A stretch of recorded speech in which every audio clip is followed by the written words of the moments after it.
Okay, let me pick up where I left off from the last lecture. And what I wanted to say is that we don't have a linear process as we develop a Christian ethic. That we have different starting points depending on how a question maybe presses in on us, and then also what might be the appropriate first step in beginning to address the ethical question. What I want to do now is I want to talk about the different factors that go into an ethical decision making. So we have these methodologies, right? The narrative method, the passage-centric method of the Sermon on the Mount. We have the ethics from the margin, and then we have the topical method of Feinberg and John Jefferson Davis. And so we have those. We also need to take into account some of the other factors that go into an ethical decision. So we like to think of ourselves as making, reading and studying the scriptures, and then making a reasoned ethical framework or system or decision about what to do in a particular question or a particular instance. But what Glenn Stassen wants to argue is that there are a lot more factors that go into our ethical decision making than just a rational decision. So I'll draw your attention to chapter 9 of Kingdom Ethics here, where he says the title of the chapter is Extracting Logs, which of course is a reference to Matthew chapter 7 and the do not judge passage. Take the log out of your own eye before you take the speck out of another eye. And what he's going to say in this chapter is that we need to examine the factors that go into our ethical decision making, because sometimes we can say that this is a Christian ethic and this is a rational, reasoned, objective ethic, but we may have some factors that are influencing us that we just can't see or understand. And so he's trying to say we need to examine that, and we need a diverse community of people to help us examine that so that we can be aware of the things, the logs in our own eye. And then the second part of the title is examining the fruits. And what he wants to say there is that how we determine whether an ethic is Christian or not is not necessarily how we develop it in theory, but how that theory gets put into practice. In other words, it's called the fruits test. What are the fruits of the ethical theory or the ethical decision that you just made, and how does it play out in the real world? And so Hayes calls this a fruits test. Glenn calls this historical validation. So he wants to say we look in history for some places where a Christian ethic was robust enough to answer some of the challenges. So for Glenn, some of his heroes are Dorothy Day, Dietrich Bonhoeffer, and Martin Luther King Jr. And he tries to articulate their ethic, especially in his later work where he calls it a thicker Jesus or incarnational discipleship. He tries to draw out principles from their ethic and why they stood the test of time through history in developing their Christian ethic. And so in this chapter on page 123, which I'll show to you, is a chart. He calls it in this chapter, in the second edition, the 4 dimensions of moral agency. In the first edition, he calls it 4 dimensions of holistic character ethics. Now, I don't want to get tied into the details of each of the 16 kind of attributes in the 4 dimensions, et cetera, because we might quibble with those. But what I want to draw your attention to is the overarching idea that there are factors that go into our ethical decision making. And he tries to identify 4 major factors, which he calls 4 dimensions. As a parentheses, Glenn loves the number 4, and he tries to articulate a lot of things with that number. But that's just an aside for free. But he has 4 dimensions that he wants to talk about, and inside those dimensions are, again, 4 variables of each dimension. I don't want to get bogged down in the variables, although I will mention a couple of them. So I want to highlight each of the 4 dimensions. The first one is the basic convictions. We talked about this when we talked about moral norms. What is the nature of God? What is the nature of humanity? What is the mission of the church? What is the nature of justice and love? And how do we see those things?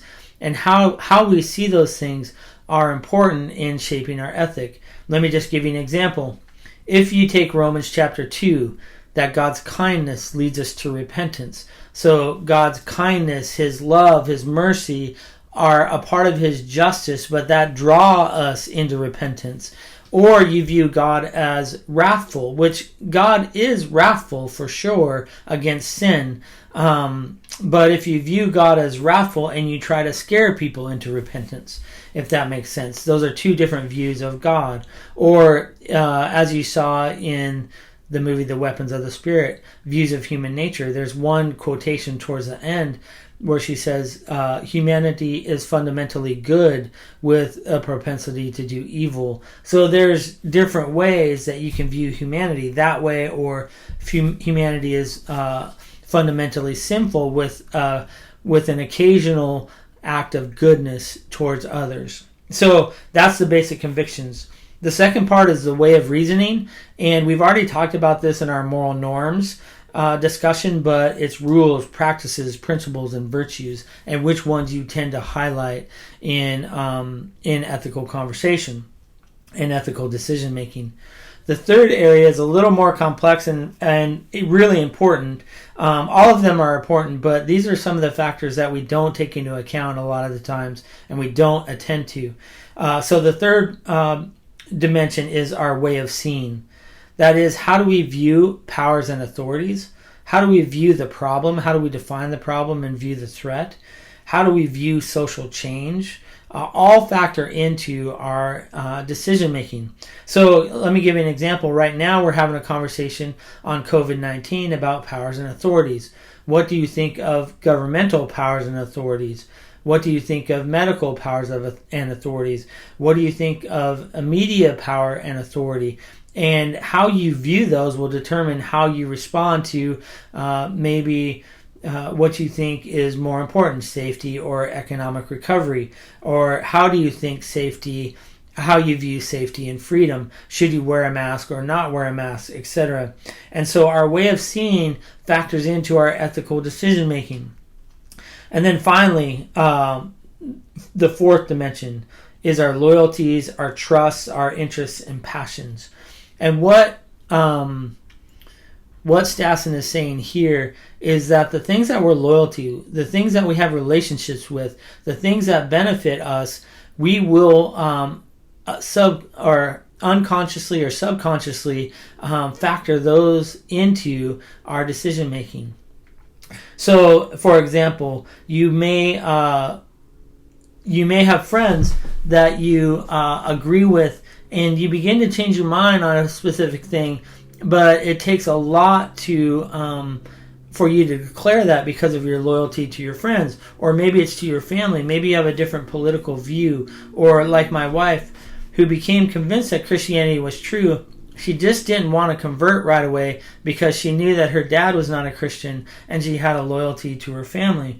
And so these loyalties factor into our ethical decision making, our friends, our mentors, the models that we hold up as virtuous for us. The second loyalty is our community loyalties. That is maybe the town we grew up in, or the community that we grew up in, or our set of friends that developed during high school or college. We have loyalties to them, and so we may make certain decisions, ethical decisions, in relationship to those loyalties. And then, of course, our loyalty to God that may supersede our loyalty to our country or something like that. So all these loyalties factor into an ethical decision making. This is not a linear process, as you'll see in the chart. These factors go all directions and influence one another. So if you have a mentor or a model that has a certain view of God, it may affect our basic conviction. Or if you have a basic conviction about God, it may affect how we choose our mentors and models. Those things, they're very porous boundaries.